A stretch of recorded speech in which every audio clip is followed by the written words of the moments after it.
welcome, ladies and gentlemen. A very new episode. I know I'd say probably be a little bit, but we got an interview. So when an interview happens, the episode is new. And finally, it's here. We got the great Steven Lambert on the show. I know we've been waiting for a while and everything, and the whole screw up in April, and it's been forever because he's been busy. But we finally got everything tied down. We're doing the interview, and it's here. So I'm really excited for it. Don't really have a little comments today. I'm going to give of course, Marco commented on, when I posted one of my old episodes was the adaptations where you hear Amber, Zach, and Nate. And, of course, Marco just said, wanted to criticize the critics on here. But I'm very flattered by that. But, I like to rip the critics myself as well. So, thank you, but not necessary. And, yeah, of course, everybody did like the episode with Marco and Josh doing about Superman. And they like the adaptations episode as well. Also, as far as the thanking subscribers thing, we have a new subscriber, Nate, who was on the adaptations episode. And, of course, Amber and Sam as well. And, well, wait for Marco to subscribe as well. And the other subscribers, if you subscribed and you haven't heard your name yet, you gotta comment to me so I know who you are and give you thanks. I mean, I'll just say, hey, thank all of you for subscribing. I thought you want a name shout out, but yeah. But, you don't give me a name, I can't help you. Nothing really good right out in the comments right now. I haven't really got much of anything, like I said. We just did the Superman episode. Everybody just talked about great track. They thought it was fun, and they liked finally hearing Josh finally. Just like when I finally first heard Amber for the first time. Oh, well, we gotta go to the real world today. Yes, and everybody's probably going crazy about the whole Kyle Rittenhouse getting not guilty thing, but can I ask a question? Is anybody really surprised? I mean, come on, the judge, everything was working everything in his favor. The news basically was,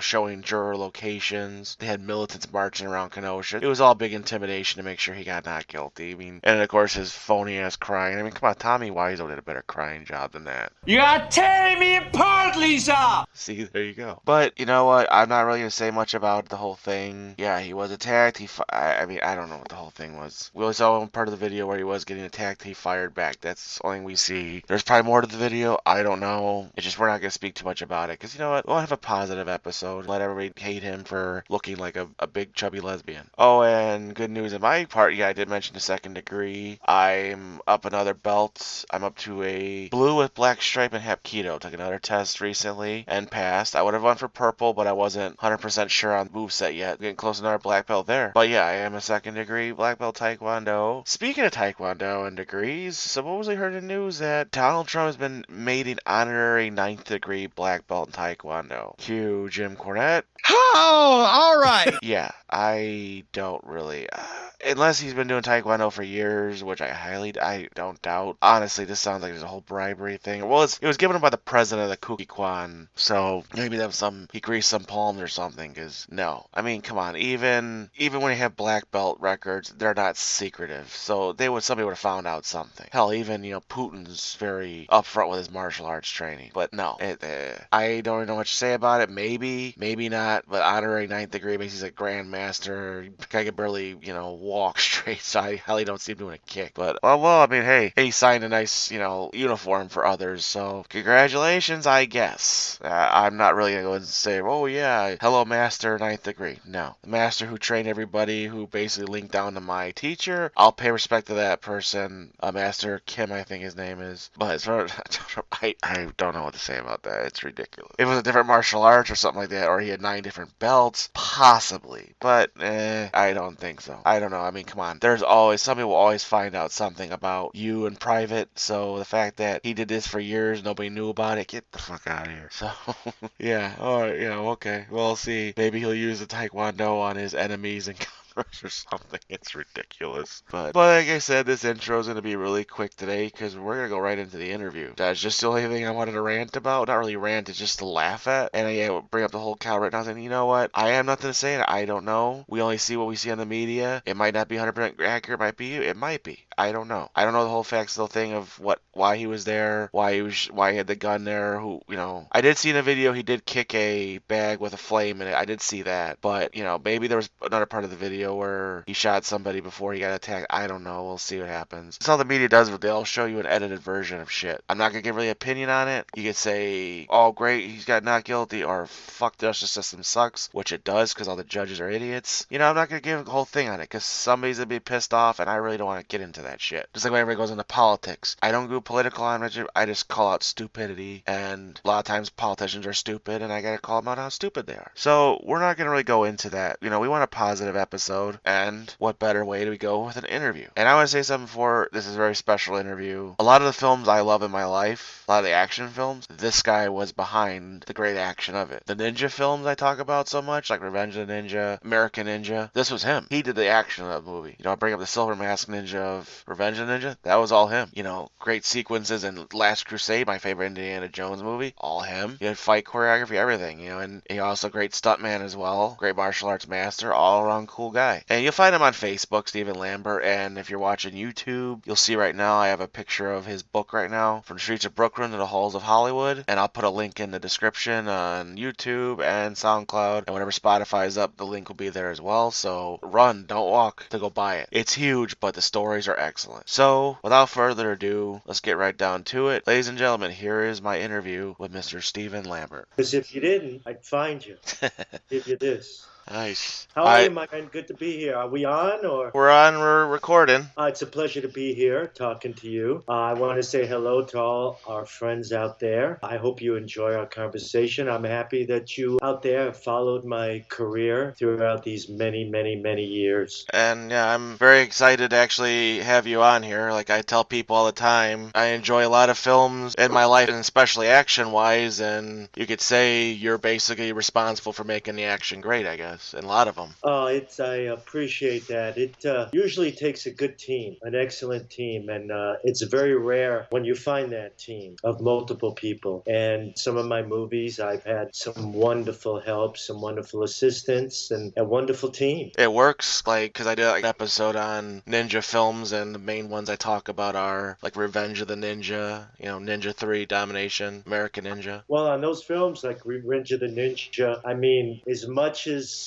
you put together and you design and you create and you come up with, you have to take it to your rest of the team. The team consists of people who are in order of sometimes being your boss, like my director on Revenge of the Ninja, Sho Kazuki, the star. That was part of the team. Our cameraman, our DP, our script supervisor, David, our DP. You know, I had a strong, very smart team willing to listen to me and willing to follow. And the things that I came up with, we got together, and you know what you do is you map it out. You design it usually by yourself. You bring a director, you go location scouting, and you bring first you go yourself, then you bring your director, and you get the ideas of your director. And then you go back there alone again, and you come up with what the director wants. The director might want something specific in a certain area because of the look or the environment or whatever it is. You know, it might have to correspond with whatever the scene, whatever scene is going on. So you go out there after you go through that process, and you go out there alone, and you put a package together, and then you bring him back and you explain it to him. And, you know, 95% of it is what you come up with, and you need his okay. And what you do is once you have it all together and he says okay, you need to know specifically what he has in mind as far as the act, because you want it to match. Certain pieces of action should be with certain pieces of acting. So once you get that down, you make your changes. Same type of action, but you just flip-flop it where they belong, the right places. And then after that's all done, then you bring your lead act. You want him last. And you explain to him what you've come up with. And he has things in mind that he likes to do. And he tells you. And you find places where to put them in, his ideas. And then you come up with a whole package, and you bring everybody there, including the script supervisor and the DP, the cameraman, and you lay it out and you explain it to them. And the DP is very important because he sets camera, and you want certain lenses on certain places of your action. Multiple cameras, different size lenses, depending on what pieces of action and acting going on. So once that's all dialed in, the script supervisor follows us props, and he or she makes sure whatever you have designed, written down, and signed in stone, she writes down on her script. So as we move along, she knows what we're doing. Not only I know what I'm doing, but she knows what she's doing, and she's got paperwork that she gives to the DP, and she gives to the director, the actor, the special effects people, prop people, and they come to me and they say, well, like props, well, what do you have in mind for this? What do you mean? And I tell them specifically what I mean. If it's a special effects, if there's bullet hits or explosions or breakaways,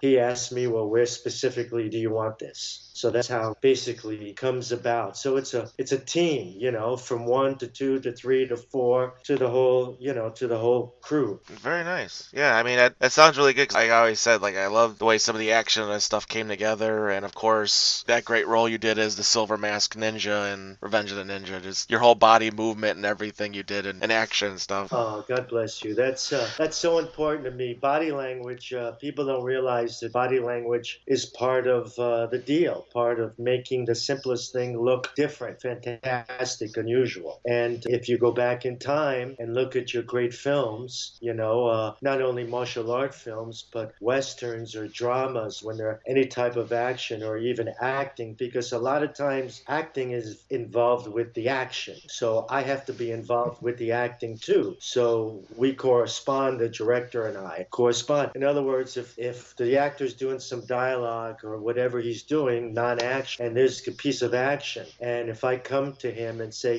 this piece of action might be better in the middle or before or a certain place of whatever the actors are doing, that's part of me understanding movies as a action coordinator or second unit director and trying to give the best even to a piece of really non-action. And I always tell people, like, my favorite Indiana Jones is Last Crusade and those cool sequences you did. Because I always loved stunt books, because I remember the one time I got into reading a stuntman book, my friend Amber, we were at a used bookstore, and I happened to see Vic's book there. Well, I read, you talk about Last Crusade, I'm like, well, he doesn't talk about how he did this sequences, and then I read your book, like, oh, you did those sequences. Because you explained everything in there.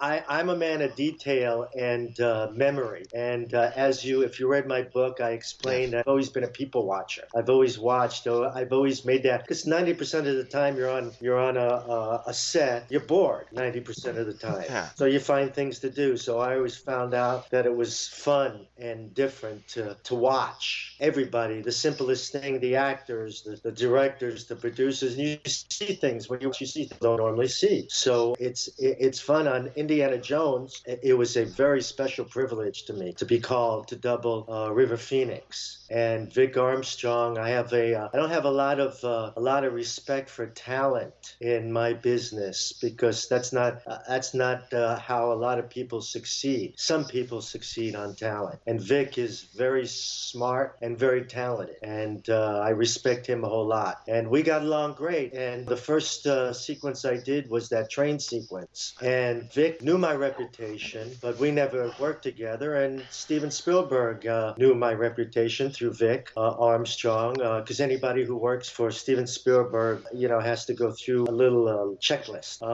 So Spielberg, found out from Vic. So when the first day I got on that sequence, nobody knew what was really going to happen. You have a scene like that, and you have a beginning and you have an end, but there's really no middle. So, everybody's, Vic knows of my reputation of coming up with things, and he knew my physical ability. And he presented Steven Spielberg, and Vic and I had a meeting, not only in his office, on set. And when I say I mentioned in his office on set, because one of the many things, I left out like 350 pages of my book, because I thought it was big enough. I had to take out a bunch of pages. One of the things I took out was a lot of conversations, and I had a conversation in his Spielberg's production office about the scene when they hired me, and I explained to him a couple of ideas, but I said, the best way for you to get the visuals and understand what I want to do is the day we get out there, I'll explain to you, because now you have everything. The best thing when you want to show somebody, it's very difficult for somebody to have a good imagination to picture in their mind what you're trying to say. Yeah, you can only go so far, and depending on the guy's imagination, you don't know what he sees in his mind when you're explaining it to him. So I explained to him the best way. The first day,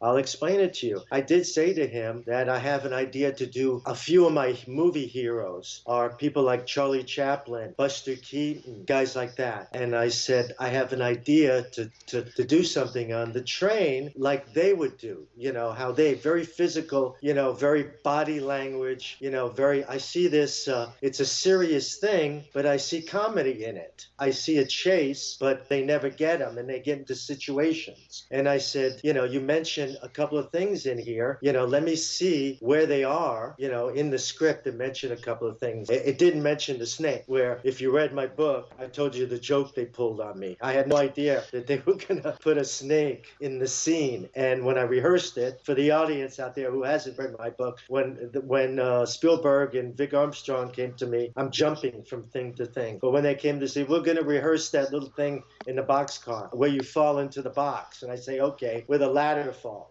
into the box. Well, they planned this whole joke. And I had no idea. They hid the snake from me. I knew there were snakes involved, little snakes and stuff like that. So we went to rehearse it. Spielberg didn't understand that I was going to do a forward roll on the ladder when it broke loose, right? Yeah. He couldn't understand because I explained that to him in the production office. He said, it's impossible. How can you do a forward roll on a ladder that's breaking loose? That's fallen down. And I said, trust me, I can do it. Thumbs up to him. And he says, if Steve Lambert says he can do it, he can do it. I said, it's very easy. Once I get there, I'll show you. So he wanted to see it. So I went in there and they had little snakes in the box, little fake snakes in the box, like 100 of them, right? So I looked in there and I go, where do you want me to go? We want you to roll in this box, right? And you forward roll in this box. And I go, yeah, let me show you. We had a quick release on the ladder. So off stage, off set, when I say now, when he hears me in the roll, say now, release it and it'll break and I'll roll right in the box where you saw the snake, right? Well, we rehearsed it and I rolled, he released it, I rolled, and just as I got to the box, falling into the box,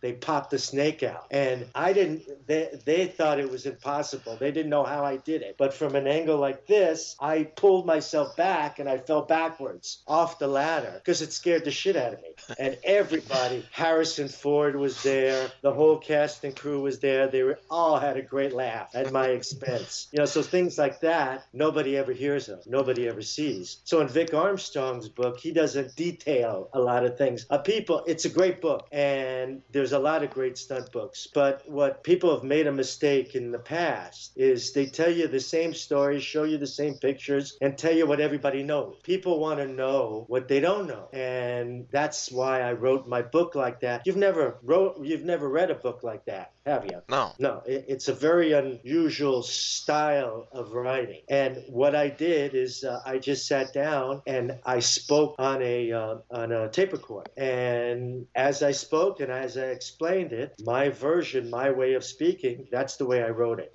and I jump back and forth and I tell you things that you'd never hear in a million years, and the whole book is the truth, detail from word to word, because if I made a mistake and said something wrong, people could say, you're a liar, so I had to make sure, and every detail I explain in the book, I write in the book, it's all the truth, where Vic leaves a lot of things out, like the bus trip on Indiana Jones. If you read his bus trip, his version of the bus trip, he leaves out, and you read mine, you see he's left out parts, and the parts he left out were major, were important and were funny, like when he got drunk and I had to take him over my shoulder and bring him up to his hotel room. He passed out, and I had to bring him up to his room, got his key, and on my shoulder I had to go up 2 stories and put him to bed, stuff like that. He leaves out the false teeth with Vince Sr. on the bus. All of the real actor Boy Scouts, their moms and their dads. I mean, everybody got drunk on the bus, as you read in the book. I don't know, have you read that part? Finished it, that's when I wrote that review on Facebook about about it. Everybody except me and Jeff O'Haka, we were sober. I don't drink, but everybody, as you read in the book, Vince Detcher Sr. decided to get a bunch of alcohol. We stopped at a store, and the kids, all the actors were on the bus and with their mothers and fathers, and they got drunk, and all hell broke loose. And the bathroom on the bus was in the back, and we were in the back. And the parents were so scared to go to the bathroom in the back of the bus. I never went to it because they were scared. And he left that part of his book. So there's certain things that people leave out that make the story. And that's what I try to do in my book. And by the way, my book is called Steven Lambert, From the Streets of Brooklyn to the Halls of Hollywood. You can get it on Amazon.com. And I even said in the intro I recorded before this, I'm putting a link in my description for it too, so people can see it. Yeah, I even say in there, run, don't walk to get this. Oh, thank you. And Harrison Ford was wonderful. I tell some stories about Harrison in the book. Spielberg, I mean, that guy is the greatest.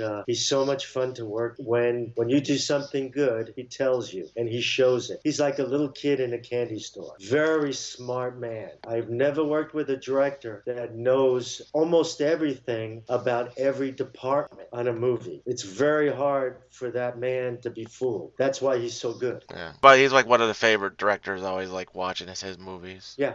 Now, Frank Marshall, the producer, he's a different story, as you have read in the book. Yes. He's a man to himself. Yeah, I want you out there to buy this book. It's like an encyclopedia, so I'm not going to tell, very much about these stories anymore because I want you to buy the book. Yeah, definitely. Frank Marshall is nothing like Steven Spielberg. That's how I always see with some producers lately. It seems they're not. The directors are great, the producers are not. Yeah.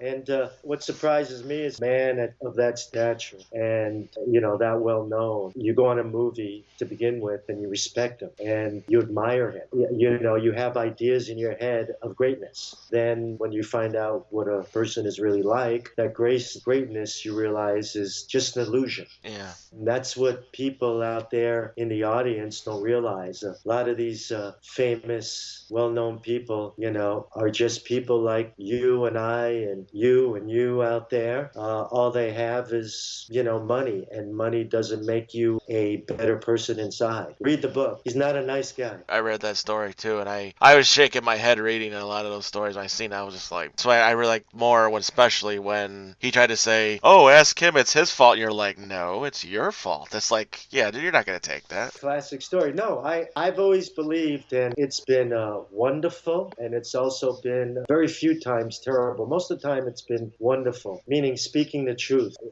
Just because, as I explained to you, you're somebody, and I'm just your stunt coordinator, your action director, and you're my boss, doesn't mean I'm going to take something that you made a mistake on. Yeah. I'm not going to allow that because it makes me look bad, and it's not my fault. As I explain in the book, I looked at Steven Spielberg, and he was looking down at me at the tower. You got to read the book to understand where I'm going. And I said, that wasn't me. That was Frank Marshall, your producer. And good. I won't tell the audience what happened after that. Yeah, I'll tell you one thing. Frank Marshall came over to me and said, you'll never work on a Steven Spielberg film again. And that was true. But I didn't.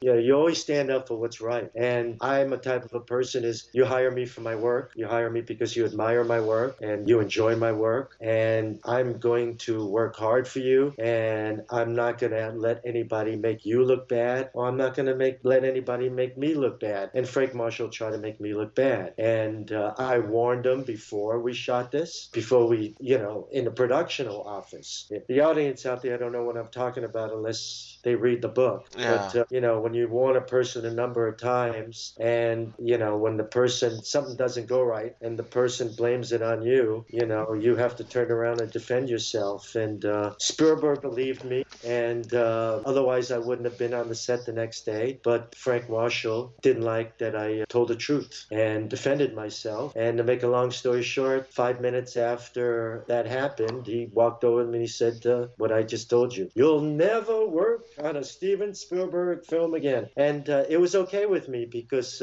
I knew I'd get other work. It was disappointing. And I've told this story, and I told it in the book, and I always think maybe someday Spielberg will read it and know what really goes on. But they're close friends, and they're business partners. And, Spielberg's not going to take my side. He's going to take his longtime friend's side, and you can't blame him. Just move on, on to the next one. Oh, yeah, because you even say in the book, even when you think, oh, I might not get work, James Woods calls you. Oh, yeah. Like I said, by then God bless, made a name for myself.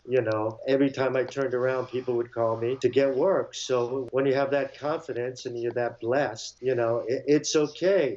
I knew one thing when I left that. I knew that I gave them two sequences, the motorcycle sidecar sequence and the train sequence, that people will never forget. Yeah. And that's what I was happy, and it came true. I was hoping that would come true, and it did come true because, I've read articles and heard people on interviews saying that two of their favorite sequences on all the Indiana Jones movies were the train sequence and the motorcycle sidecar sequence. So blessed that people remember that. I love those sequences. I mean, I really love the beginning because I've always been a big River Phoenix fan, but I did always love that scene, especially with the whole, like you even said, that forward roll with that snake, and I was thinking to myself, like, man, I wonder if that was planned, and he told me the joke on you, and I was like, and even reading the joke on you, I was like, oh, man. No, I set it up. We planned it, that breakaway ladder. But they planned this joke from the very beginning, and they knew I had a good sense of humor, and it was a great joke. I mean, we laughed. We had a great time. Spielberg, I love Spielberg, and, just because I didn't work on another picture after that, it was okay with me. Like I said, I enjoyed working with him. Very few stuntmen in the world could say that they worked on two Steven Spielberg movies, and I'm proud of it. From Sam Furstenberg to Steven Spielberg, two of my favorite directors. I love the snake story, especially when you said, I think it was the My Science Project one, where you had to do the line with the snakes on you, and you picked one up and chased the guy off with it. I was laughing my ass off reading it. Like, oh, I could see him picking him up and running. Like, that was a very unusual day. I've picked up one snake, played with one snake, a garden snake, in my life when you're a kid, teenager, but now they have 10 by 10 or whatever it was corralled, like 5,000 snakes. And I'm supposed to pass out and, faint in these snakes. And laying there for hours with 5,000 mouths, I would ask questions like, you sure they're not going to bite me? No, they're garden snakes, I mean, you can't fuse or tape 5,000, mouths of snakes, And the thing that got me is how they brought them out. They brought them out in potato sack, and they just dumped them in, the prop guys, the animal prop guys. The corral was about a foot high, and just to lay there, that was, people ask me sometimes, what's the most difficult stunt you ever did, And sometimes I name that one because, you got 5,000 mouths, thinking, I hope he doesn't bite me in the eye. I hope he doesn't bite me in my private parts. And pretty funny. Yeah, when you read it, it's pretty funny. And going back River Phoenix, I want to say that, that kid was a wonderful kid, and we got so close on that film. And he was a guy like I had never met before. He was the sweetest, most innocent, refreshing guy, attitude, amazement, everything amazed him. He was a guy that I don't know how it happened or why it happened, but he was shelled. He was in a cocoon. His mother, wonderful lady, but very protective. And he was at the age where he wanted to open up, but his mother wouldn't allow him. This is what I saw. Yeah. And I'm with him 12, 13 hours a day, and we talk, and I see. Like I told you a few minutes ago, I'm a people watcher. Yeah. And he was such a innocent, naive. I'll give you, for instance, as I explain in the book, everything I did, he was so amazed. And all right, to me, it was nothing because I'm used to it. Do it every day. And actors are amazed, and other stunt people are amazed, and, the audience is amazed, but I had never seen a guy so happy. He was like a kid on his first ride on a roller coaster. So much joy, so much excitement. That's how he started to live his life at that time. His mother started to have less power because he was getting older. So it seemed to me she had a little more difficulty handling. Not that he was mean or anything like that. He wanted to go with you. He wanted to go with the guy. And, she would say no. He wanted to eat lunch with me. And she would say no. He wanted to hang out, see something that effects would be doing. She would be worried that he might get hurt, and you could see it, and I so admired him, his innocence. It's something that we lose, as we get older. And he was a young adult, and he was right in the middle of it. That's what amazed me. And he was such a great guy and a good friend. And it was heartbreaking because we became very close. And, when we left Indiana Jones, after a month and a half being together, every day, we saw each other a few times. And then all of a sudden, he hung out with the wrong crowd. Now, I won't mention, I think I mentioned in the book who he was hanging out with. If I didn't, you could read up on it. And I'll give you a little hint. I've worked with this actor a couple of times. He's in my book. And I tell a very funny story about him and another actor. Racing with the Moon. Huh? What? Huh? I didn't hear nothing. If you read up on his death, really read up on his death, you'll find out who he was hanging out with that night. And I blame it on them because I knew Phoenix, and he wasn't a drug addict. He wasn't an alcohol. And like I just said, he was pure as a driven snow. And he was just hanging out with the wrong crowd. And, whoever he was hanging out with that night, blame it on them. Yeah. It's always one of those when you see that you always think of what could have been and all that stuff with him especially. Yeah, big star, great on screen, and everybody who met him just admired him, just a beautiful person. Shame. Yeah, no. The same year that Brandon Lee happened too. Yeah, as you read in the book, I was Brandon's first stunt double. Another fascinating story. I'm not going to tell the story, but his first TV show was Kung Fu: The New Generation. I doubled him, and I doubled Kwai Chang Caine, who wasn't David Carradine then. Forgive me, I forgot the guy's name, but he played the David Carradine part. But I was doubling him, and I got to double Brendan Lee. God bless my great friend who was the stunt coordinator, Michael Vendrell. He was the stunt coordinator, and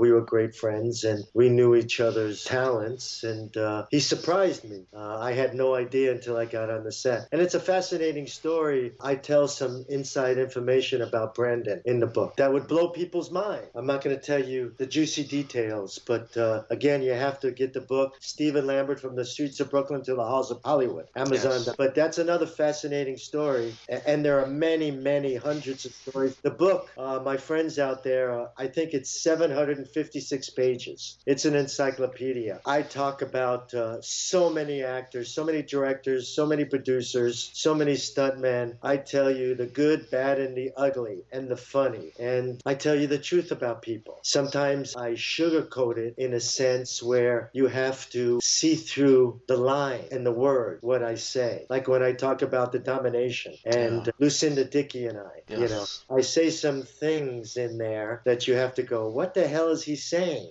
But you have to understand and think about word for word what I'm saying. And then, like I'll give you a word, snow. Yes, I know. If it's a story set in the 80s, I think people will know what snow. I'm always curious to ask the reader if they understood what I was talking about. So you understood that particular moment that I was explaining. Yeah. Okay, good.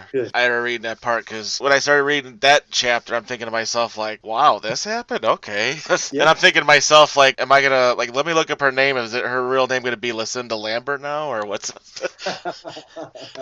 Well, we were hot and heavy for a few months, and like I explained in the book, she was heaven. She taught me a lot, gave me a lot of wonderful experiences that I'm proud and I'm thankful for. She was a great lady, very smart, very talented, and we had a good time on the show. And it was a good movie to do. It was fun. The movies like that, Revenge the Domination, American Ninja, I was very blessed, like I explained in the book. Most producers, most directors don't give you what Canon gave me. In other words, they gave me an open book. A lot of times you have to fight for things. A lot of things that you really believe in and you really think is great never wind up in the movie because, and this happens a lot, because the director gets very insecure because it's not his idea. Same thing with the actor, same thing with the producer.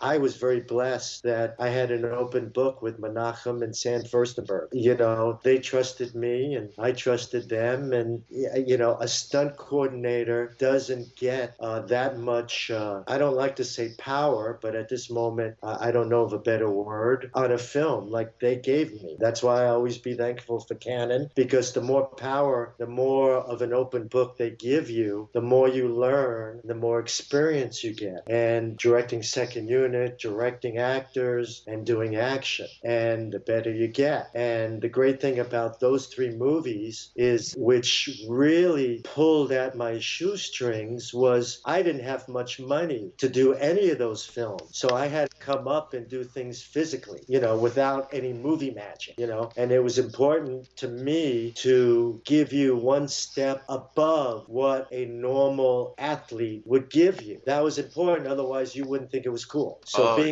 being that I didn't have a lot of tools, a lot of money to do a lot of tricks, I had to do things physically. And I had to go 1, 2, 3 steps above and beyond, making you think, well, wait a minute, you know, he has to be a hell of an athlete to do something like that. That was important to me. And films like that force you to do things. And luckily, that was a time in my life that I wasn't even at my prime. So, you know, it was all hell was a-blazing. I was full blow. I mean, I did things that, you know, nobody would do in their right mind sometimes, like that slide for life. Or that, of course, always best was the handstand and flip of the windshield. I always remember that. I was like, whoa, what? Yeah, that turned out to be quite an honor for me now, because there was an article that Sam Furstenberg sent me. What's his name? The bald-headed martial artist. I doubled him, too. The English guy. He's famous. Oh, Jason Statham? Yeah, Jason Statham. I did the cartwheel through the window, the van window. And then years later, Jason Statham did a movie. And they did the same thing, CGI. And I did it for real. Yeah. And Statham did it CGI for him. And Sam Furstenberg sent me 2 articles. My article about doing it for real, somebody had done with me in the past, and Jason's article. And it was quite an honor, you know, to realize that I did it for real and he did it fake, you know, behind a screen with wires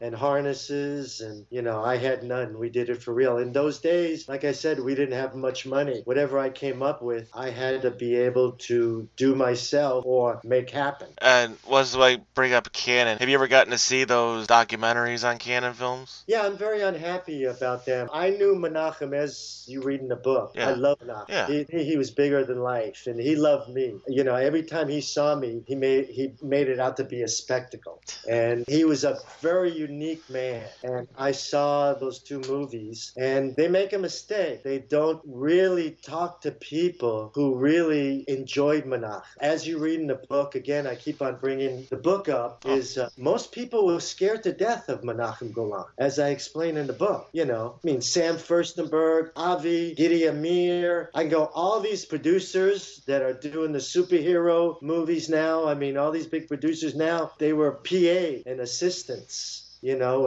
and third-class producers. And, you know, they would all be afraid of Menachem. I was one of the very few who Menachem knew I wasn't afraid of him. And it wasn't that we butted heads. It was, you know, quite the opposite, you know. In other words, if he would be yelling at somebody, I would turn around and everybody would be scared to death and they would run away. And I would say, Menachem, sit down before you have a heart attack. Relax, you know. And he would admire stuff like that. When somebody had something to say or made a joke or stood up to him, you know, he was a very smart guy. They didn't explain that in any of his movies. They just presented an image that I didn't think was a very good image. As you read in the book, he was very commanding, you know, he always wanted that command. I tell a story on Revenge of the Ninja, the first time he came on the set with Sam Furstenberg. I'm not going to tell that story, but it's a classic story. You know the story? Did you read that story? He came on the set and Sam Furstenberg was shooting the scene. I'm sorry, it's starting to become familiar. It's coming back to me a little bit. But yeah, I think I remember which one. Well, read it again. There's so much in there. I don't doubt you passing by a bunch of things because there's so much in there. But it's a classic scene to understand the real Menachem. And it was a scene, I tell you a story between Menachem and Sam Furstenberg on Revenge of the Ninja. And it's a great story. And I was privileged to be behind camera camera because there was no action in this scene. But I was behind camera watching the scene of the story I tell you in the book. It's a beautiful story to explain to you a part of Menachem's personality. Okay. Yeah, I'd seen, because I always loved watching those film documentaries, and I'd seen them, and wow, these are movies I loved watching. I didn't know they'd produce. Like, I didn't know they were producers of the ninja film, because I loved those films. Like, oh, awesome. I did 9 or 10 films for them. And after Revenge of the Ninja, it was like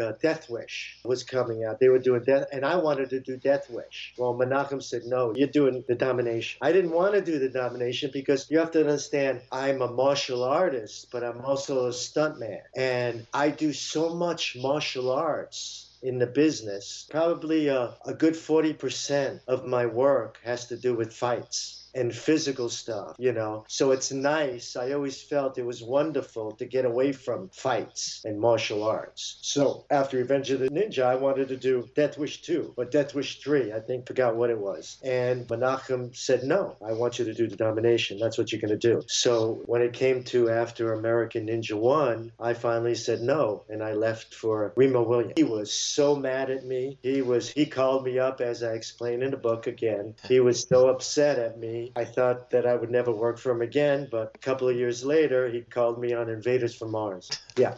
Speaking of the book, you gotten any, like, people you mentioned in the book reach out and say, oh, that's great, or oh, hey, that's not true, or something like that at all? Or Well, I have nothing but great response for this book. Everybody texts me. I mean, throughout the world.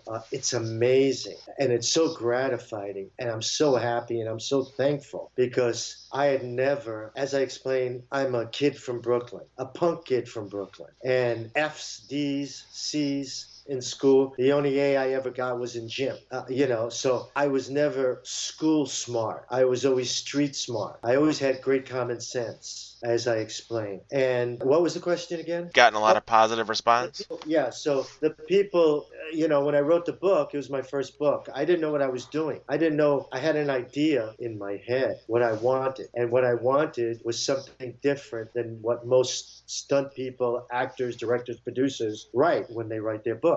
Because it's always the same thing. It's nothing new, like I explained to you before. So I came up with the concept, and I have a partner, Jason Stanford, wonderful writer. He's a book writer. And like I said, we would sit, he would tape record. He would come back with his writing. And the first couple of weeks, he would come back with what I said on the tape recorder, and it would be totally different. And I go, what do you do? This is what I said. And he goes, no, we can't write it the way you said it. And I go, what do you mean you can't write it the way I said it? Just like I'm talking to you now. Why can't we do that? Well, that's not how you write book. And I go, that's what I'm talking about. I don't want to write books like everybody else. I want you to write it like you hear it on a tape recorder. You could change a word if I make a mistake. If you think a word is better or a sentence should be changed or something like that's okay. But, 90% of it, you have to write it the way I explain it, the way I say it. And at first, he didn't understand it. I worked 2 years on this book. And after about 2 months, he finally caught on. It took like 2 months for him to catch on. But before I found my friend Justin Stanford, I interviewed probably close to a dozen guys. And 2 of them said yes, because I didn't want to pay somebody. I wanted to go partners with somebody, 50-50. So I found 2 guys, right? The first guy, after a week, he got cold feet because he was afraid of what I was saying. And I said, you can't be afraid. You can't be worried. I'm telling you the truth. What I say in the book is the truth. So you can't be worried. Don't worry about it. But they got cold feet. And I finally found Justin, and we got along great. He understood what I was trying to do after a couple of months, and it went smooth. But it took me 2 years, and the people just love the book. What I'm trying to do is I sell it through Amazon. Anybody out there, any publisher out there, anybody who works for a publisher out there, it's so difficult unless you're world famous, Oprah Winfrey, or a big movie star, or a big producer, to get a publisher to read your book. It doesn't matter if you're a well-known stunt coordinator. They're low on the totem pole. But I've tried every possible way to get a publisher to read my book. They want to, you write in, they want to read 2 pages. Send me 2 pages or send me 5 pages. But my problem is I cannot send 2 pages or 5 pages or 10 pages because that's not how my book is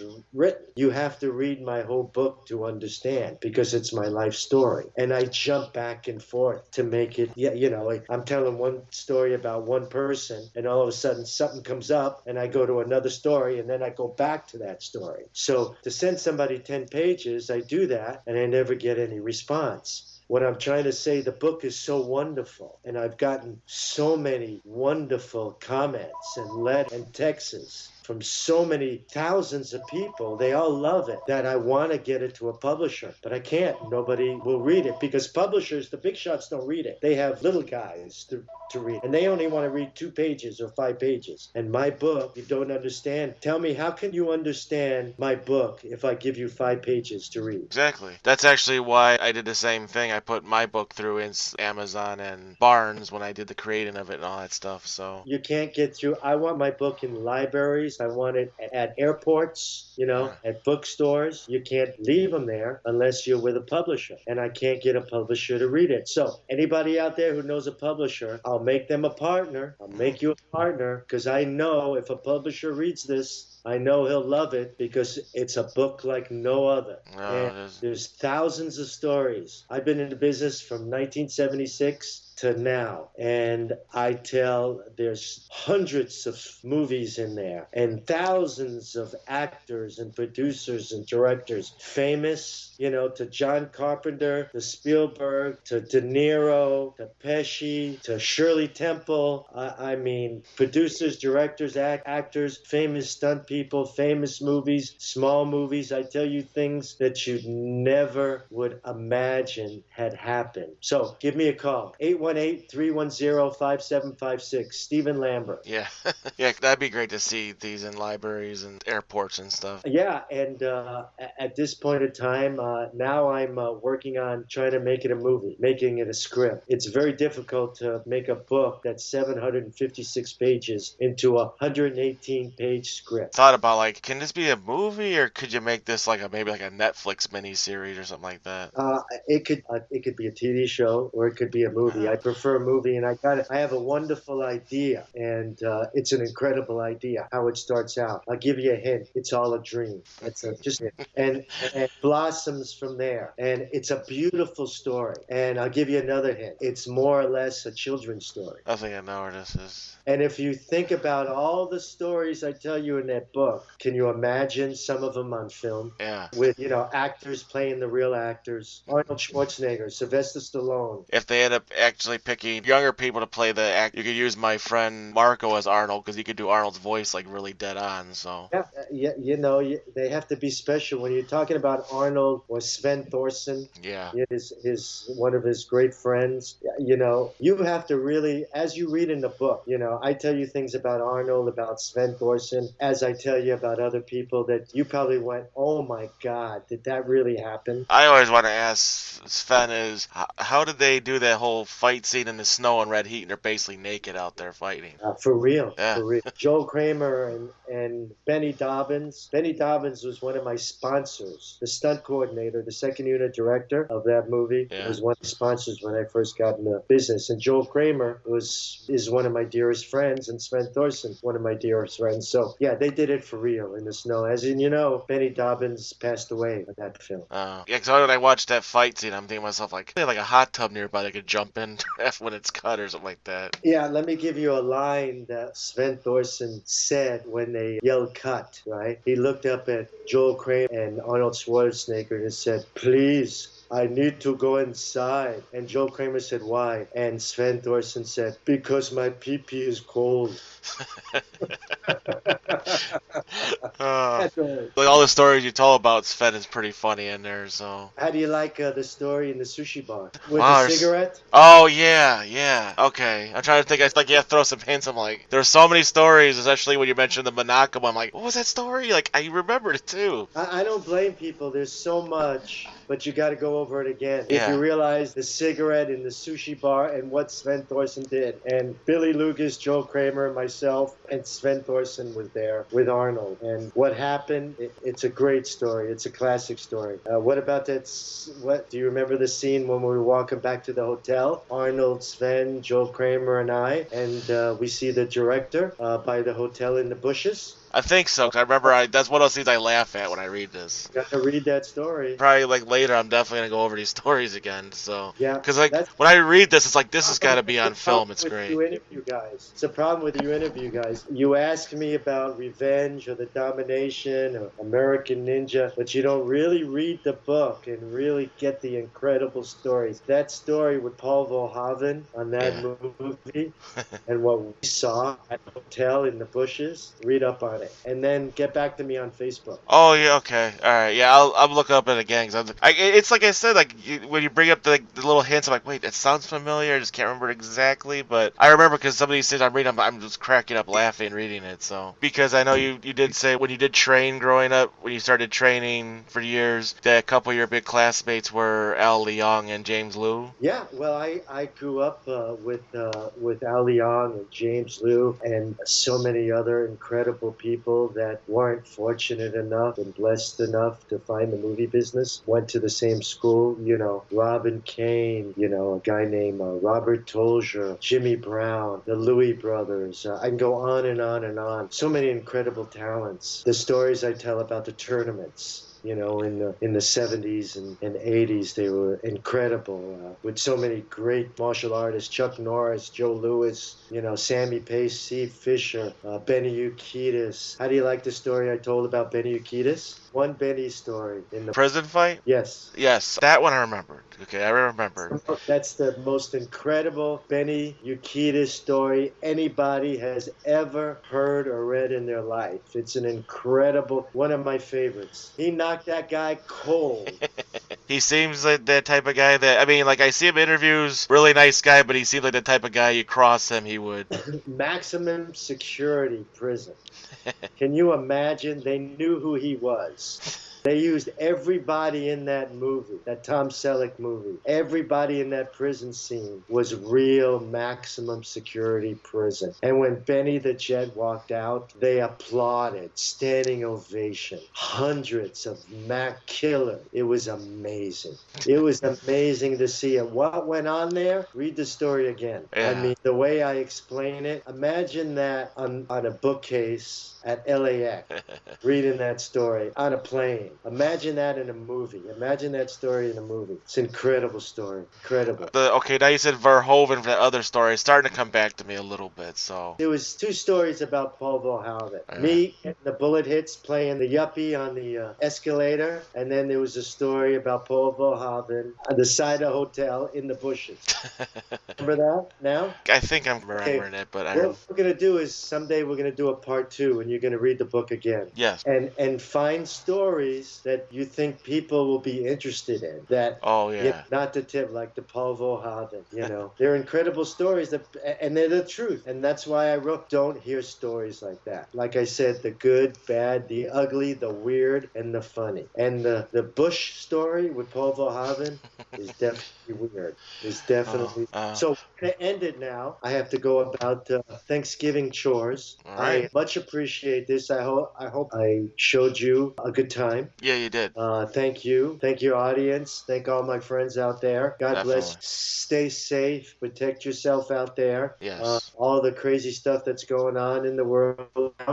Careful, and take care, everybody. See you soon. All right, yeah, definitely. And I'll look up those. Jeremy. Oh, yeah, definitely. And the part 2 will be us going over those stories. Good enough. All right. Take care, man. Are you happy Thanksgiving? Happy Thanksgiving to everybody and you, Jeremy. All right, you too. Have a good one. Well, that was our interview. Yeah, I say, unfortunately, we recorded this right around Thanksgiving, but like a lot of issues here and there. Trying to get time to edit, and finally got the episode edited, but it was right after Christmas. It just finished. So, therefore, that's why we talk a lot about Thanksgiving, even though it's basically just Christmas just happened. But we'll have more stories to tell when we get to part 2. I'm looking forward to it. We focus a little too much on the ninja stuff and Indiana Jones. But we did get a lot of stuff, like a little bit of canon and a little bit of martial arts stuff. But if you want to hear hear a lot of his stories, you gotta get his book. You know, like he even says it's on Amazon. I'm gonna put a link in the description for it. For all you YouTubers and your SoundClouders out there, not the Spotify yet. I'm gonna try to get this YouTube page build up first. Then we'll put it on Spotify when we figured it out. But can't we be down the road to part 2? We got the Batman episode coming in the future. We can finally get, all 3, Marco, Josh, Amber on. We have other episodes coming down the road when,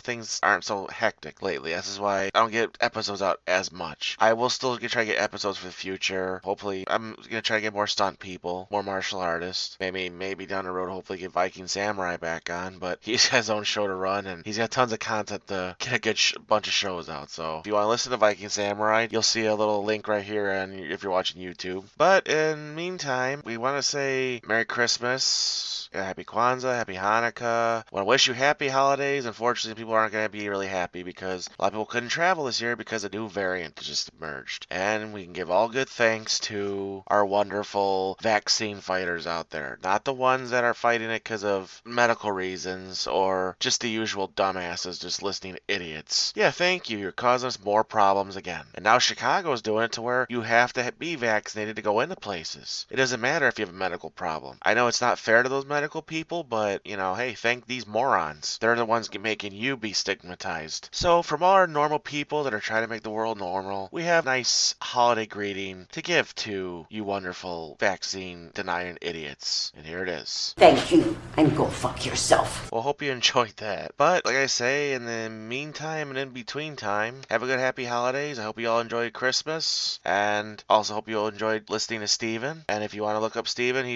read his book, and he's on Facebook too, so maybe you want to throw him a message his way, say, hey, what's up, like I always do. But until next time, enjoy the show, happy holidays, and for all you people out there that just want to keep the world running shit, well, go fuck yourself. Good night.